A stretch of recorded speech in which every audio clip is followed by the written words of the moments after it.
Oke, Assalamualaikum warahmatullahi wabarakatuh. Kabar baik untuk hari ini, semoga teman-teman dalam keadaan sehat. Baik, kemarin kita sudah bahas mengenai perjanjian kredit dan pembiayaan syariah. So, untuk pertemuan sekarang dan minggu depan kita akan bahas bentuk-bentuk pembiayaan syariah itu. Secara umum, kita akan review lagi, kemarin udah kita bahas sedikit. Kalau bentuk-bentuk pembiayaan syariah itu ada 3 ya, pembiayaan secara umum di perbankan syariah. Nah, yang ini juga saya rasa teman-teman udah dapat di materi perbankan syariah ataupun di materi tentang fikih muamalah ya. Jadi di sini saya tidak akan menjelaskan kayak dasar hukumnya surah ayat berapa tidak, tapi lebih kepada prakteknya. Nah, di mana dalam upaya ini nanti jaminan bisa diterapkan di sini dalam memberikan pembiayaan-pembiayaan baik dalam salah satu dari 3 bentuk ini. Yang pertama ada pembiayaan jual beli di dalamnya ya atau baik ya teman-teman bisa pahami ada murabahah, salam juga istisna. Kemudian yang partnership di sini ada mudorobah sama musyarakah. Kemudian pembiayaan sewa ada ijaroh sama IMBT. Nah, yang untuk hari ini kita hanya bicara mengenai pembiayaan jual beli yaitu murabahah, salam istisna dan untuk partnershipnya hanya di mudorobah. Sementara untuk musyarakah, ijaroh dan IMBT akan dibahas minggu depan. Itu ya, kita akan mulai saja. Ya, yang pertama adalah pembiayaan dengan jual beli, yaitu yang pertama dalam bentuk murabahah. Nah, oke, kalau pengertian ini ya kayaknya teman-teman sudah lebih paham dari saya ya harusnya ya. Di sini saya mengikut dari fatwa dari MUI ya, murabahah di sini disebutkan menjual suatu barang dengan menegaskan harga belinya kepada pembeli dan pembeli membayarnya dengan harga yang lebih sebagai laba atau keuntungan buat perbankan. Jual beli di mana harga jualnya terdiri dari harga pokok barang yang dijual ditambah dengan sejumlah keuntungan atau ribun yang disepakati oleh kedua belah pihak, baik pembeli maupun penjual. Rukun dari murabahah ya secara umum di sini ada 5. Nah, yang pertama baik yaitu penjual, pihak yang memiliki barang, ada mustari, pembeli, pihak yang akan membeli barangnya, mabi, barang yang akan diperjualbelikan, saman harganya, ijab kabul, pernyataan timbang terima. Syaratnya, penjual memberitahu biaya barang kepada nasabah. Kontrak pertama harus sah sesuai dengan rukun yang ditetapkan. Kontrak harus bebas dari riba. Penjual harus menjelaskan kepada pembeli bila nantinya ada cacat barang sesudah pembelian. Kemudian penjual harus menyampaikan semua hal dengan pembelian. Misalnya jika pembelian dilakukan secara utang ya, melalui pembiayaan tentunya. Lalu apa sih bedanya antara keuntungan laba di sini dengan bunga, ribun dengan riba ya? Di sini dibedakan atau yang membedakan antara pinjaman biasa atau perjanjian kredit yang di bank konvensional dengan pemberian pembiayaan yang dilakukan bank syariah dengan metode murabahah. Ya, kalau yang keuntungan barang sebagai objek, nasabah berutang barang, bukan berutang uang. Bukan berutang, uang bank, serahkan barang. Tidak ya, tapi kalau yang riba, kayak objeknya ya uang itu ya. Nasabah berutang, uang dari bank juga nanti menyerahkan uang. Jadi uang sama uang. Tapi kalau ini tidak barang dan uang, makanya disebut dengan baik. Kemudian margin keuntungan harga yang disepakati tidak bisa berubah. Nah, tapi kalau bunga ada kalanya ada yang berubah secara sepihak mengikuti aturan hukum yang tiba-tiba mungkin ada kayak suku bunga dan seterusnya juga ada yang memang bunganya tidak flat ya yang di beberapa waktu akan mengalami peningkatan. Kemudian sektor moneter dan real terkait kuat sehingga pendorong percepatan arus barang dan produksi untuk yang keuntungan tadi. Tapi kalau bunga nggak ada kaitannya dengan itu, intinya uang dengan uang. Lalu mendorong percepatan arus barang, produktivitas, entrepreneurship, dan meningkatkan tenaga kerja. Tapi kalau yang bunga ya nggak mendorong percepatan arus barang karena memang nggak harus mewajibkan adanya barang. Yang penting ya minjam sekian dikembalikan sekian, that's it selesai. Kemudian kalau yang margin pertukaran barang dengan uang, tapi kalau bunga ya uang dengan uang ya sama. Bila macet tidak ada bunga kalau yang margin, tapi kalau bunga jelas ya, kalau macet pasti akan berbunga. Jika nasabahnya dinilai mampu tapi dia nggak bayar, dikenakan denda untuk mendidik dan dananya dimasukkan dalam dana sosial. Jadi beda, nggak masuk dalam pendapatan bank. Berbeda dengan bunga. Kalau bunga jelas kalau ada denda dan seterusnya ya masuk sebagai bagian dari pendapatan bank. terjadi pemindahan kepemilikan barang sekaligus sebagai jaminan ya. Jadi barangnya masuk sebagai jaminan. Jadi kalau misalnya bendanya benda bergerak ya automatically jaminannya dikatakan sebagai jaminan dianggap sebagai jaminan fidusia ya. Kayak misalnya pembelian mobil ya automatically barang itu menjadi harus didaftarkan dalam fidusia. Nah, kemudian kalau di riba yang nggak ada pemindahan kepemilikan ya karena uang dengan uang, kemudian tidak membuka ruang spekulasi, tapi kalau bunga iya, kemudian yang jelas ini halal ya. Sementara kalau yang riba ya teman-teman ayatnya sudah sangat hafal sekali ya ahlul bai'ah wa harum riba ya. Itu udah ayat yang pertama kali ngambil jurusan HES itu sudah ayat pertama yang mungkin didengar oleh rekan-rekan semua. Nah, ini salah satu skemanya ya, skema yang teman-teman harus pahami ketika terjadi pembiayaan murabahah ya di sini. Jadi ada tiga pihak di sini, ada nasabah, ada bank syariah, ada dealer. Kita contohkan ini mobil ya. Tadi berarti kalau jaminannya mobil masuknya ke fidusia ya teman-teman ya, jangan sampai ketukar jadi gadai ya di sini. Yang pertama adalah nasabah datang dulu ke bank, dia negosiasi dulu ya persyaratan nasabah butuh beli mobil ya, persyaratannya misalnya ya dia butuh mobil dengan spesifikasi sekian, dia punya uang sekian dan kurang sekian, misalnya begitu. Kemudian di sini nasabah berkeinginan membeli melalui bank syariah, kemudian bank syariah di sini mewakilkan nasabah untuk beli mobil ke dealer ya di sini ya. Nah, nasabah kemudian di sini jadi bank menyetujui bank syariah di sini memberikan pembiayaan kepada nasabah untuk bisa membeli mobil. Kemudian di nomor 4 di sini nasabah sebagai wakil bank syariah, dia jalan ke dealernya untuk menentukan mobil mana yang sesuai dengan spesifikasi yang diinginkan. Kemudian bank syariah membayar spesifikasi yang sudah ditentukan oleh nasabah tadi secara cash ya, pembayaran mobilnya seperti itu. Kemudian 6 terjadi penandatanganan akad jual beli ya antara bank dengan nasabahnya. Ya, kemudian 7 bank syariah mewakilkan ke dealer untuk menyerahkan mobil ke nasabah dan 8 mobil langsung dikirim ke dealer atau melalui bank syariah. Jadi posisinya di sini ya. Jadi bank syariah tidak memberikan uang berupa pinjaman tapi bank syariah menjadi pembeli dari si dealer itu yang kemudian dilanjutkan mobil tersebut diserahkan kepada nasabah. Jadi barangnya ada ya. Itu yang membedakan dengan yang namanya penjualan dengan pembiayaan dengan kredit perbankan ya. Jadi salah satu bedanya di situ ketika memakai akad yang namanya murabahah ya. Di sini maka berdasarkan skema ketentuan dasar dalam akad murabahah boleh dilakukan ketika barang secara prinsipil sudah dimiliki oleh bank. Bank tidak boleh melakukan pengikatan menjual barang kepada nasabah sebelum barang dimiliki. Karena pada prinsipnya tidak boleh menjual sesuatu yang tidak dimiliki sepenuhnya oleh si penjual.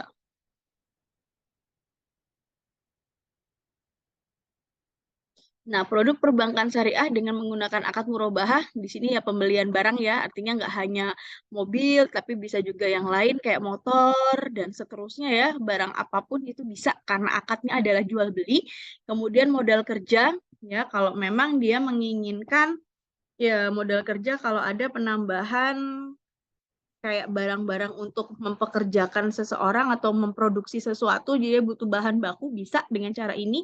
Renovasi rumah juga bisa dipakai, take over dari bank konvensional ke bank syariah juga bisa, dan juga termasuk dalam top up pembiayaan yang artinya dia sudah punya utang murabahah kemudian mau ditambah lagi di top up itu nggak masalah ya, selagi dia punya itikat baik bisa melanjutkan lagi utang piutangnya bisa dilanjutkan lagi transaksi menggunakan murabahahnya. Ya, jadi yang teman-teman mesti ingat bahasa kasarannya itu untuk murabahah itu sudah ditentukan keuntungannya terlebih dahulu ya. Jadi sudah jelas di sini teman-teman bisa lihat nasabah itu sudah sangat tahu harga mobilnya berapa. Misalnya harga mobilnya 120 juta ya. Nasabah sudah tahu. Kemudian perbankan dan langsung terus terang juga. Oke, harga mobilnya 120 juta ya. Kemudian dia perbankan meminta keuntungannya langsung berapa berapa nilainya, misalnya dia memintanya sebesar 20% misalnya, ya nggak masalah, tapi diomongkan di awal. Jadi harga mobilnya sudah naik ya, yang tadinya 120 juta akan naik lagi ditambah dengan 20% yang nanti harus dibayarkan oleh nasabah. Sebelum dikurangi yang namanya DP, karena biasanya perbankan hanya mau kalau ada DP-nya. Dan kemudian biasanya untuk, transaksi ini dibutuhkan juga jaminan di sini agar tidak terjadi pembiayaan yang macet. Oke, berikutnya adalah jual beli salam, ya di sini. Salam, ya. Salam merupakan salah satu prinsip dalam jual beli. Bedanya dengan murabahah adalah dalam prinsip salam, barang yang diperjualbelikan masih dalam proses pembuatan, sehingga barang diserahkan kemudian setelah akad ya. Jadi kalau yang tadi murabahah itu dia barangnya ya udah jadi ini loh barangnya real, tapi kalau salam itu on proses. Sedangkan harga barang harus dilunasi saat akad ditandatangani. Supaya tidak menimbulkan goror, maka barang yang diperjualbelikan yang masih dalam proses harus sudah jelas kualifikasinya, baik kuantitas maupun kualitasnya.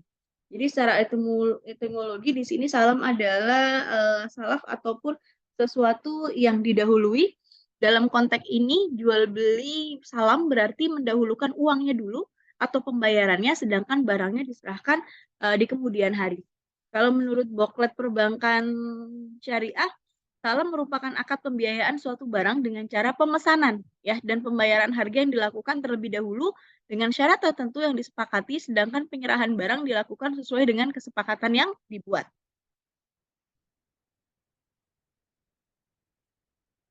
Nah, di sini ada skema transaksinya ya, transaksi jual beli di mana barang belum diserahkan, belum ada, tapi pembayaran dilakukan di muka secara tunai ya. Jadi ya gampangnya sih jual beli pesanan.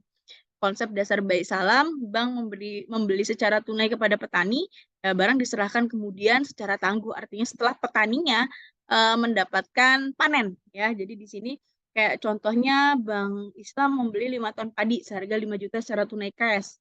Kemudian sedangkan padinya diserahkan baru 4 bulan yang akan datang, ya. Karena padi itu kan prosesnya 4 bulan ya dari nanam sampai dia panen. Oke, kemudian nah, salam juga bisa dilakukan oleh bank syariah secara paralel. Contohnya jual beli hasil pertanian. Ya, misalnya di sini nasabah mesen kepada bank selaku penjual atas hasil panen tertentu sebelum masa panen tiba yang disebut pembayaran secara tunai. Yang disertai pembiayaan secara tunai, mengingat bank tidak punya kemampuan untuk pengadaan barang yang sebagaimana pesanan nasabah, maka bank akan melakukan pemesanan kepada pihak lain, yakni kepada pemasok barang. Jadi, proses yang pertama adalah, teman-teman bisa lihat di sini, nasabah pemesan, yaitu di sini ambil contohnya Bulog sebagai badan yang bertanggung jawab untuk pemenuhan kebutuhan pangan, barang pemesanan, misalnya dia sudah menentukan nih spesifikasinya apa, PR sekian, kadar airnya berapa persen, kualitasnya itu apa, grade A, B, C, ya misalnya dia butuh yang grade B dengan sebanyak 10 ton kepada bank syariah sebagai produsen, ya alur dari 1A itu dilihat ya hubungan antara nasabah dengan bank syariah. Untuk itu dilakukan negosiasi dulu antara nasabah pemesan dengan bank syariahnya sebagai produsen, khususnya yang berkaitan dengan barang dan cara pembayaran. Nah, setelah diperoleh kesepakatan nasabah sebagai pemesan, harus segera melakukan pembayaran dari harga barang yang disepakati. Karena bank syariah tidak memiliki lahan, maka di sini bisa dikatakan bank syariah melakukan pemesanan barang yang sama kepada pemasok sebagai pihak yang memiliki lahan yang cukup. Di sini ada alur B-nya ya, teman-teman bisa lihat alur 1B. Untuk itu, bank syariah melakukan negosiasi dan kesepakatan antara lain tentang spesifikasi barang yang dipesan, sama dengan yang dipesan oleh nasabah dan pembayaran yang dilakukan. Setelah disepakati, bank syariah segera melakukan pembayaran harga barang sesuai dengan sebagai modal salam yang ada di alur 2B. Tahap akhir, pemasok sebagai produsen menyerahkan barang pesanan kepada bank syariah sebagai pemesan, alur 3A. Ya, di sini. Dan entitas syariah sebagai produsen menyerahkan barang pesanan kepada nasabah sebagai pemesan, alur 3B. Hutang bank syariah ke nasabah adalah barang sesuai pesanan, bukan hutang uang seharga barang, tapi benar-benar real barangnya. Dan jika dilakukan penyerahan barang sesuai pesanan dalam akad, maka selesai kewajiban bank syariah kepada Bulog terlepas harga saat penyerahan. Begitu juga hutang pemasok kepada bank syariah.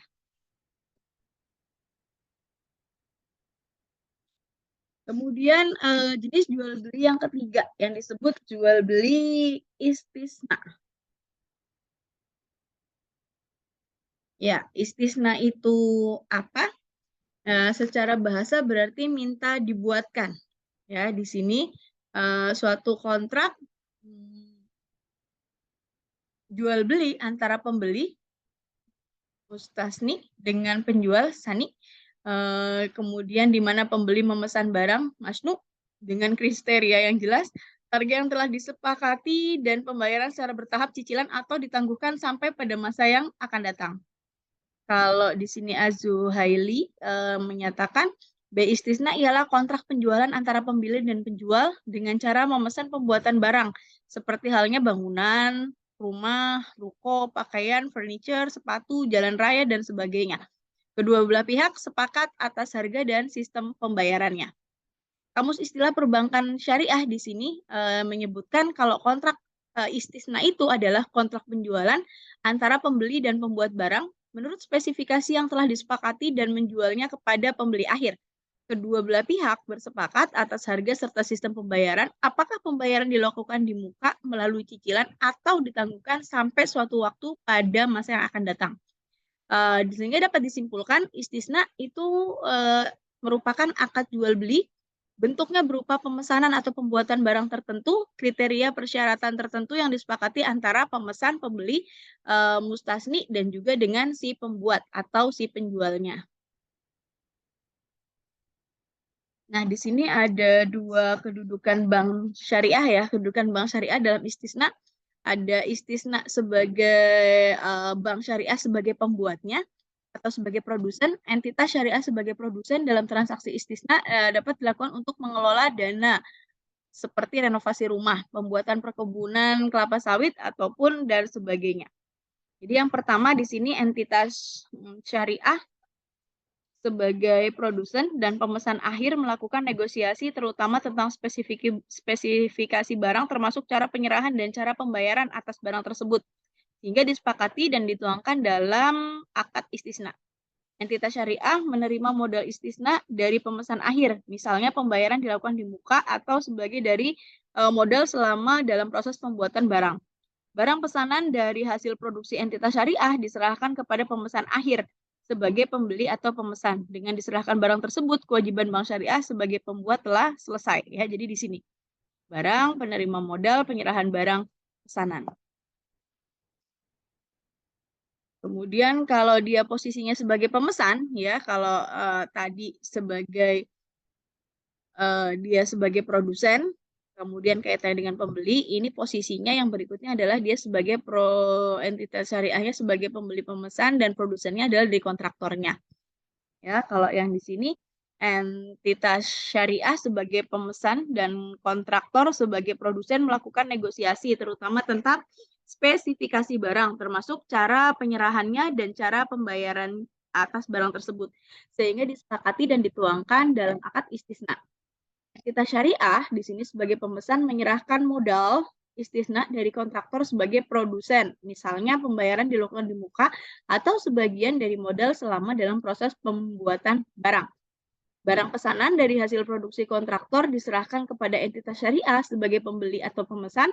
Dengan diserahkannya barang tersebut, maka kewajiban bank syariah selesai. Namun demikian, selain dari dua ini juga ada yang disebut dengan istisna secara paralel, yaitu bank syariah sebagai produsen dan paralel sebagai pemesan.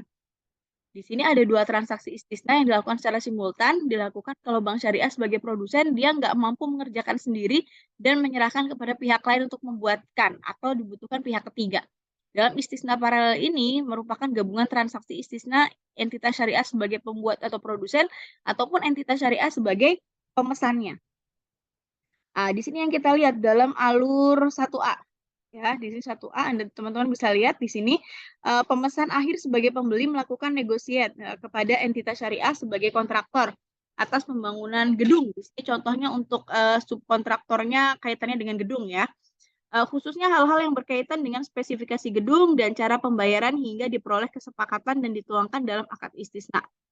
Ya, jadi di sini akad yang pertama. Kemudian dalam alur 1B di sini teman-teman akan lihat, oleh karena entitas syariah itu nggak punya kemampuan untuk menyelesaikan gedung, maka dia menyerahkan kepada subkontraktor sebagai pelaksana pembangunan gedung. Subkontraktor karena kontraktor aslinya ya sebenarnya bank syariah itu kontraktor aslinya. Tapi karena dia nggak mampu, maka dia punya subkon ya, subkontraktor.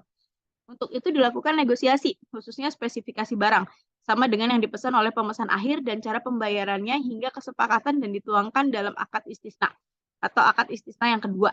Nah, sesuai ketentuan Fatwa Dewan Syariah Nasional, dijelaskan bahwa kedua akad tersebut nggak boleh saling terkait, sehingga jika salah satu gagal, tidak boleh membawa dampak pada pihak lain ya. Jadi dibuat menjadi dua akad yang berbeda.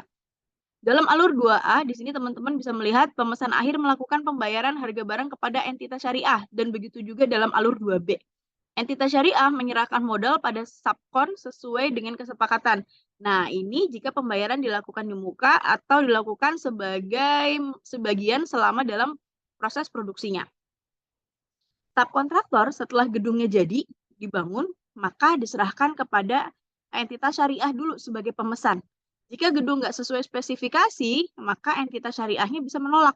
Dan seterusnya, entitas syariah itu perbankannya ya, yang paling gampang. Seterusnya, entitas syariah menyerahkan gedung kepada pemesan akhir.